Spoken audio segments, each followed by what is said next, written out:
Hello and welcome to Board Game Gumbo. Today we're unboxing Stockpile, the Epic Edition by Nauvoo Games.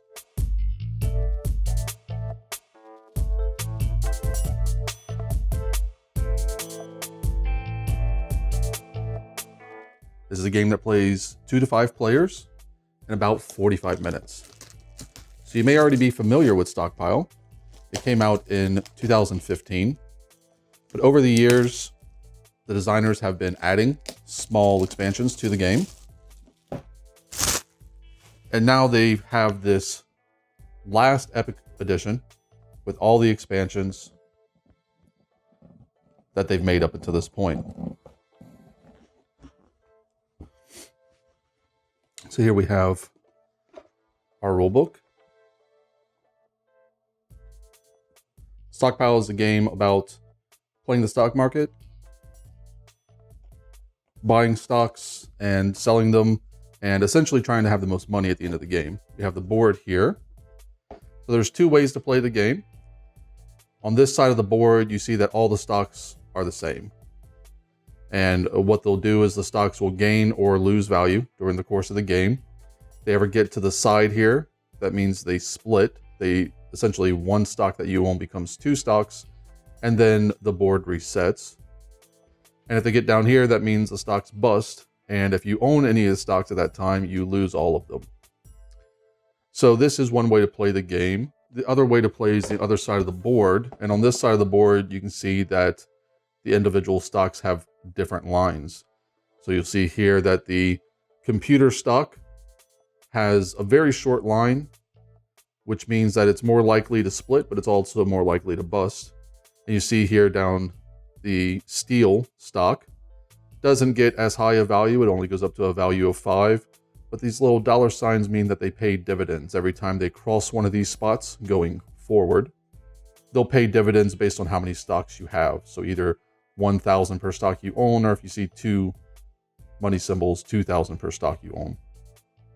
And then of course, the purple and the yellow stocks get to a very high value. The red stock even higher value, but more likely to bust because of its short line.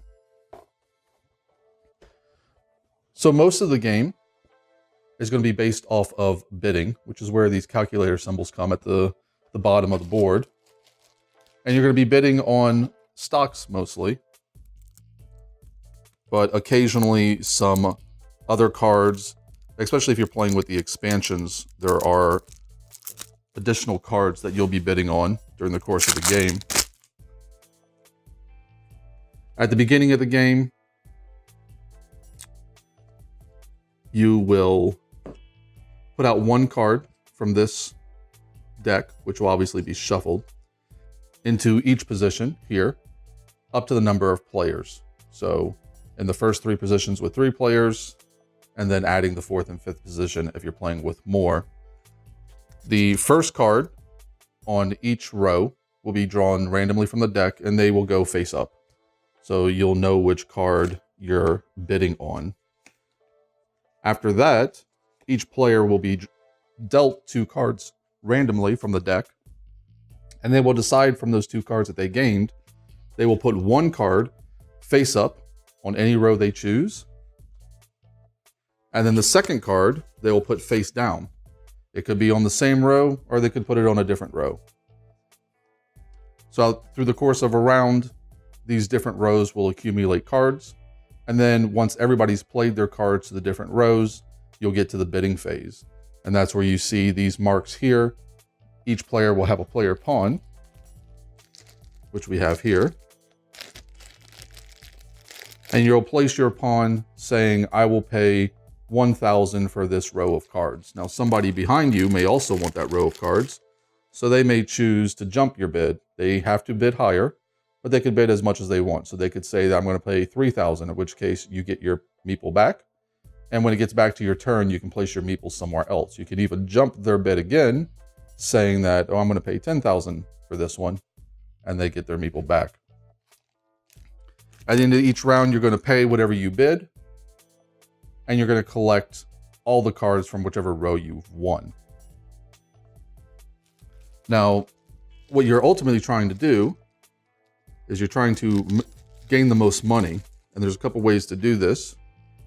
These different rows here, as we already talked about, will have indicators of what the value of each stock is. And you can either sell those stocks for those values, or you can hold on to them during the course of the game with the expectation that they're going to become more valuable and not less. How that occurs is through this deck of cards. So there is one card for each stock, and these will be dealt randomly to the players secretly. So you'll have one card, say you know how the bank is going to change over the course of the round. And then there'll be a second card that's dealt to you that tells you how that stock is going to move. So the stock might go down or the stock might go up. So you're going to have hidden information combined with bidding on different stocks. And then ultimately you're playing over a certain number of rounds as shown at the top here.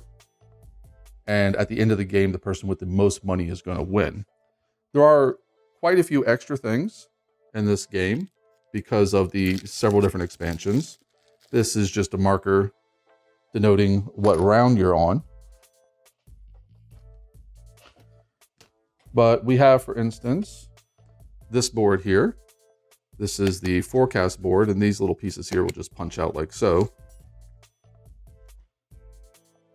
And if you play with this board, at the beginning of each round, you're going to roll these forecast dice. So you'll roll these, you'll set them into the board, and that will tell you which cards, plus and minus, to add to the deck. If you play without this forecast board, you're just going to use these standard 6 cards. But if you play with it, there's a whole nother deck of cards that can be used. And these are much more varied. But again, you're also going to have more information. You may not know who has the -3, which stock is going to get -3, but you know that one of them is. So we've got our extra forecast cards here. You see they go all the way up to +5 and all the way down to -4. You also have commodity cards. This is another expansion.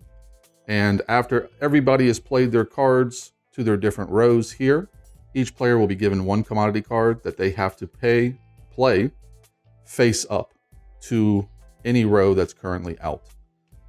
Taxes are negatives. They have a sliding scale, point scale. But otherwise, you have set collection. So you want one of each, essentially. You want one oil and one corn and so on and so forth. You can't have multiples. They just create new groups, essentially. We've got a couple just cheat cards here that also explain how the commodity cards and the tax cards count. There is a sliding scale, as you can see. And here we have some personality cards. This is included in the base game. These were included in the base game, but you've got some more here, and you've got even more in the box. Some promos and what have you. And each player will be dealt 2 of these at the beginning of the game, and then they will keep 1. And these give you additional abilities. They also determine how much money you start with.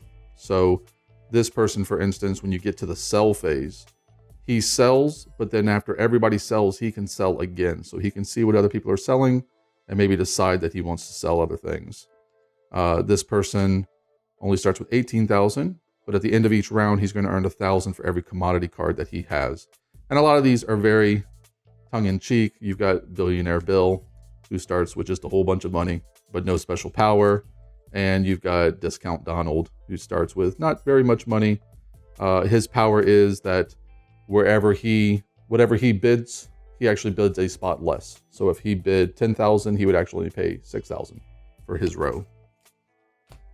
You've got a couple other pieces here in the box. So we've got these awards here. At the end of the game, you're going to give these out. Each one you win is worth $10,000, and these are for majority. So the person who has the most yellow stocks is going to get $10,000. We've got a couple packs here of just money that you'll use during the course of the game in several different denominations. Instead of paper money or poker chips or anything like that, you've got these little miniature style cards. So 1000s and so on and so forth.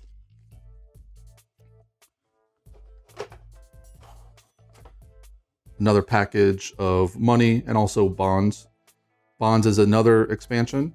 So with bonds, you can buy up to 3 bonds at the beginning of each round. They cost a certain amount depending on the number of players, 5, 4, 3,000. And at the beginning of each round, you're going to earn money based off the number of bonds you have. And at the end of the game, one of the last things you'll do is you'll sell all your bonds back for however much you paid for them. So they're essentially giving up money in the short term to make money in the long term. We've got player boards, 1 of each color. And this is just used to show which of your stocks count as 1 and which of your stocks have split and now count as 2. Lastly, one of the last expansions they added were these investment cards. And again, another expansion, you don't have to play with it, but in my experience, all these expansions have made the game better. So I do recommend, if you have access to them, to play with as many as you feel comfortable with. We have some more personality cards. Actually, just 1 more personality card included with this expansion. Also a first player card, which is an expansion in its own right, because this card, when you're first player, will also get added to a stack. So essentially you're bidding on first player each round. And then the investment cards themselves, you can play 1 per round. You're going to have a number of them equal to the number of rounds you're going to play plus 1. And sometimes they will have a cost. This one does not. And then they have an effect. This one allows you to move one of the stock prices up or down 1 spot. Other ones have a price. So pay 4,000 to sell 1 share for 15,000, regardless of what its actual value is. And then you've got some that have a special price. So instead of paying money for this one, you have to pay a share, one of these share cards that you have. And this allows you to get one of the shares from the discard pile. And that's it. That's everything you're going to get in Stockpile, the Epic Edition.